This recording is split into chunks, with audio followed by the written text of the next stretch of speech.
Hi ಎಲ್ರಿಗೂ welcome back to kids at V ಎಮ್ಗೆ. ಯಾವುದೇ ರೀತಿ ಹಿಟ್ಟುಗಳನ್ನ ಸೇರಿಸದೆ ಮತ್ತು ಮೊಟ್ಟೆ ಸೇರಿಸ್ದೇನೆ ತುಂಬ ಸುಲಭವಾಗಿ ರವಾ ಫಿಶ್ ಫ್ರೈ ಯಾವ ರೀತಿ ಮಾಡೋದಂತ ನೋಡೋಣ ಬನ್ನಿ. ಫಿಶ್ ಶಾಪಲ್ಲೇ ಈ ಥರ ಕಟ್ ಮಾಡಿಸ್ಕೊಂಬನ್ನಿ ಸ್ಲೈಸ್ ಆಗಿ, ಯಾಕಂದರೆ ಫಿಶ್ ಫ್ರೈ ಮಾಡೋಕ್ಕೆ ತುಂಬ ಈಸಿ ಆಗುತ್ತೆ. ಅದಲ್ಲದೆ ಅರಿಶಿನ ಪೌಡ್ರು ಮತ್ತು ಹುಣಸೆಯನ್ನು ಹಾಕಿ ಒಂದೆರಡು ಸರಿ ತೊಳೆದಿಟ್ಕೊಳ್ಳಿ. ಹುಣಸೆಯನ್ನು ಹಾಗೆ ಅರಿಶಿನ ಪುಡಿ ಹಾಕಿ ತೊಳೆಯೋದ್ರಿಂದ ಅಷ್ಟೊಂದು ಮೀನಿನ ಸ್ಮೆಲ್ ಬರಲ್ಲ. ಫಿಶ್ನ 2 ಸರಿ ಕ್ಲೀನ್ ಮಾಡ್ಕೊಂಡು ಬಂದಾಯಿತು. ಇವಾಗ ಯಾವುದೇ ರೀತಿ ಸ್ಮೆಲ್ ಇಲ್ಲ. ಫಿಶ್ ಫ್ರೈ ಮಾಡೋದಕ್ಕೆ ಇವಾಗ ಮಸಾಲ ರೆಡಿ ಮಾಡ್ಕೊಳ್ಳೋಣ. 2 ಸ್ಪೂನ್ ಆಗುವಷ್ಟು ಜಿಂಜರ್ ಗಾರ್ಲಿಕ್ ಪೇಸ್ಟ್ನ ಹಾಕ್ತಾಯಿದ್ದೀನಿ. ಇದಕ್ಕೆ ರುಚಿಗೆ ತಕ್ಕಷ್ಟು ಉಪ್ಪು, ಅರಿಶಿನ ಪೌಡ್ರು, ಆಚಿ ಫಿಶ್ ಫ್ರೈ ಯೂಸ್ ಮಾಡ್ತಾಯಿದ್ದೀನಿ ಇಲ್ಲಿ ಮಸಾಲಗೋಸ್ಕರ.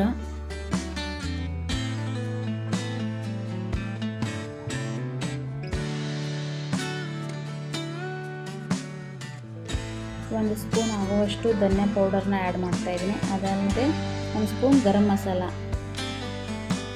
ಇಷ್ಟೆಲ್ಲನೂ ಡ್ರೈ ಮಸಾಲ ಮಿಕ್ಸ್ ಆದಮೇಲೆ ಹಾಫ್ ಲೆಮನ್ನ ಹಾಕಿ ಚೆನ್ನಾಗಿ ಮಿಕ್ಸ್ ಮಾಡ್ಕೊಳ್ಳಿ.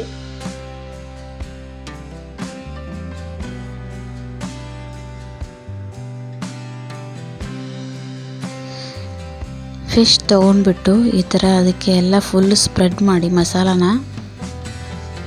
ಎಲ್ಲ ಫಿಶು ಕೂಡ ಇದೇ ರೀತಿ ಮಾಡಿಟ್ಕೊಳ್ಳಿ.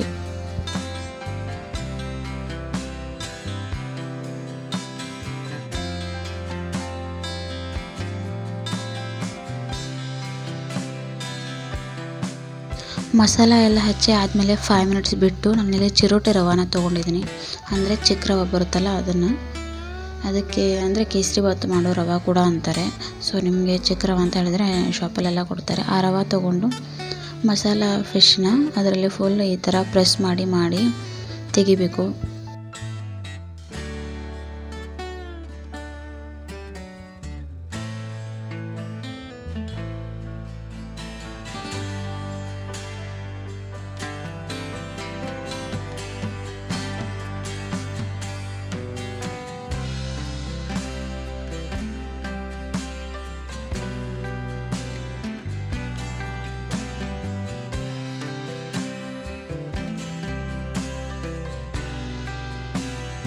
ಈ ರೀತಿ ಎಲ್ಲ ಫಿಶ್ ಕೂಡ ನಾನು ಈ ರೀತಿ ಹಚ್ಕೊಂಡು ಇಟ್ಕೊಂಡಿದ್ದೀನಿ. ಸೊ ಇವಾಗ ತವಾ ಬಿಸಿ ಮಾಡೋಕೆ ಇಡಬೇಕು. ಸ್ಟೋವ್ ಮೇಲೆ 1 ಸ್ಪೂನ್ ಎಣ್ಣೆ ಹಾಕಿ ಫುಲ್ ತವಾ ಎಲ್ಲ ಸ್ಪ್ರೆಡ್ ಮಾಡಬೇಕು. ನೆಕ್ಸ್ಟ್ ಅದರ ಮೇಲೆ ಫಿಶ್ ಎಲ್ಲನೂ ಒಂದು ಸೈಡು ಇಟ್ಕೊಂಡು ಹೋಗಿ. ತವಾ ಬಿಸಿಯಾಗಿರುತ್ತೆ, ಎಣ್ಣೆ ಕೂಡ ಬಿಸಿಯಾಗಿರುತ್ತಲ್ವ. ಸೊ ಹಾಗಾಗಿ ಫಿಶ್ ತುಂಬ ಚೆನ್ನಾಗಿ ಫ್ರೈ ಆಗುತ್ತೆ. ಇದಕ್ಕೆ ಜಾಸ್ತಿ ಎಣ್ಣೆ ಕೇಳಲ್ಲ. ಲೋ ಫ್ಲೇಮಲ್ಲಿ ಇಟ್ಬಿಟ್ಟು ಈ ಥರ ರೋಸ್ಟ್ ಅಂದರೆ ಫ್ರೈ ಮಾಡೋದ್ರಿಂದ ಒಂದು 4 to 5 ಮಿನಿಟ್ಸ್ ಆಗುತ್ತೆ ಒಂದು ಸೈಡ್ ಕುಕ್ ಆಗೋದಕ್ಕೆ. ಆ್ಯಂಡ್ ನೆಕ್ಸ್ಟ್ ಅದನ್ನು ಟರ್ನ್ ಮಾಡಿ ಇನ್ನೊಂದು ಸೈಡ್ ಕೂಡ 4 to 5 ಮಿನಿಟ್ಸು ಫ್ರೈ ಮಾಡ್ಕೊಳ್ಳಿ. ನೀಟಾಗಿ ಫ್ರೈ ಆಗಿರುತ್ತೆ.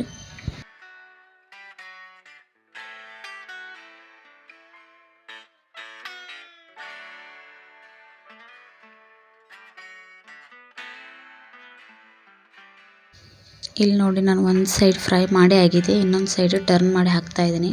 ಸೊ ಒಂದೊಂದು ಬರ್ನ್ ಆಗ್ತಾ ಬಂದಿದೆ. ಮಿಡಲಲ್ಲಿ ಇಟ್ಟಿರೋದೆಲ್ಲ ಸ್ವಲ್ಪ ಬರ್ನ್ ಆಗ್ತಾ ಬಂದಿದೆ. ಸೊ ಅದಕ್ಕೋಸ್ಕರ ಲೋ ಫ್ಲೇಮಲ್ಲಿ ಇಡಬೇಕು.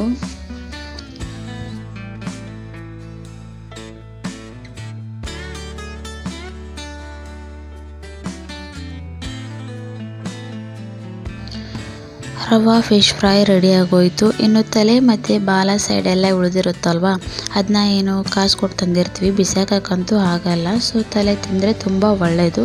ಸೊ ಅದನ್ನು ಕರಿ ಮಾಡೋಣ. ಅದು ಯಾವ ರೀತಿ ಅಂತ ನೋಡೋಣ ಬನ್ನಿ. ಸೊ ರವಾ ಫಿಶ್ ಫ್ರೈ ಕೂಡ ರೆಡಿ ಆಗೋಯಿತು. ಕ್ರಿಸ್ಪಿ ಆ್ಯಂಡ್ ಟೇಸ್ಟಿಯಾಗಿರುತ್ತೆ ಇದು ಫುಲ್ಲು.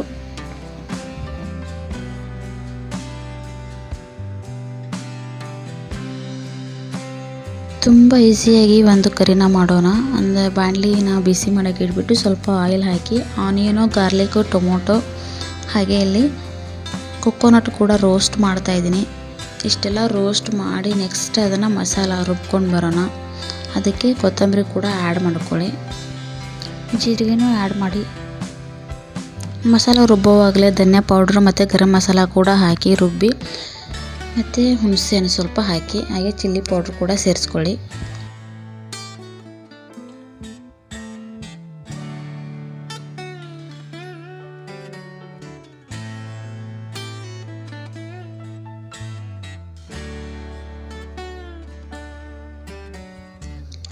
ಫ್ರೈ ಮಾಡ್ಕೊಂಡಿರೋ ಬಾಣಲಿಗೆ ಸ್ವಲ್ಪ ಎಣ್ಣೆ ಹಾಕಿಬಿಟ್ಟು ಎಣ್ಣೆ ಬಿಸಿ ಆದ ನೆಕ್ಸ್ಟು ಜೀರಿಗೆನ ಹಾಕ್ಕೊಳ್ಳಿ, ಆನಿಯನ್ ಹಾಕ್ಕೊಂಡು ಫುಲ್ ರೋಸ್ಟ್ ಮಾಡ್ಕೊಳ್ಳಿ. ನೆಕ್ಸ್ಟ್ ಟೊಮೊಟೊ ಕೂಡ ಆ್ಯಡ್ ಮಾಡ್ಕೊಳ್ಳಿ. ಅದೆರಡು ರೋಸ್ಟ್ ಆದಮೇಲೆ ರುಬ್ಬಿರೋ ಮಸಾಲಾನ ಹಾಕಿಬಿಟ್ಟು ಫುಲ್ ಫ್ರೈ ಮಾಡ್ಕೊಳ್ಳಿ.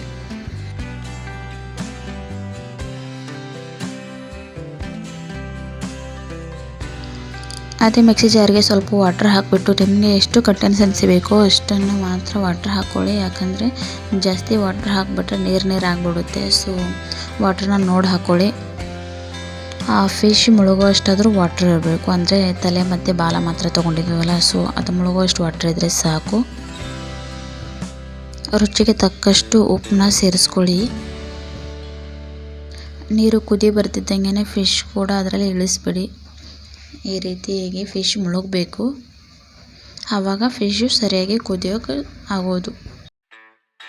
ಲೋ ಫ್ಲೇಮ್ನ ಇಟ್ಬಿಟ್ಟು 1 ನಿಮಿಷ ಕುದಿಸಿದ್ರೆ ಸಾಕು. ಮೇಲೆ ಮುಚ್ಚಿಬಿಡಿ. ನೆಕ್ಸ್ಟು ಅದೇ ಕುದಿರುತ್ತೆ. ತುಂಬ ಹೊತ್ತು ಕುದಿಸ್ಬಿಟ್ರೆ ಏನಾಗುತ್ತೆ, ಫುಲ್ಲು ಎಲ್ಲ ಒಡೆದೋಗ್ಬಿಡುತ್ತೆ. ಸೊ ನಾನು ಫಸ್ಟ್ ಟೈಮ್ ಕರಿ ಮಾಡಬೇಕಾದ್ರೆ ಆ ಮಿಸ್ಟೇಕ್ನ ಮಾಡಿದ್ದೀನಿ. ನೀವು ಮಾಡೋಕ್ಕೆ ಹೋಗಬೇಡಿ. ನೆಕ್ಸ್ಟು ಇವಾಗ ಕೊತ್ತಂಬರಿನ ಆ್ಯಡ್ ಮಾಡಿಕೊಂಡ್ರೆ ಆಯಿತು. Fish curries ready.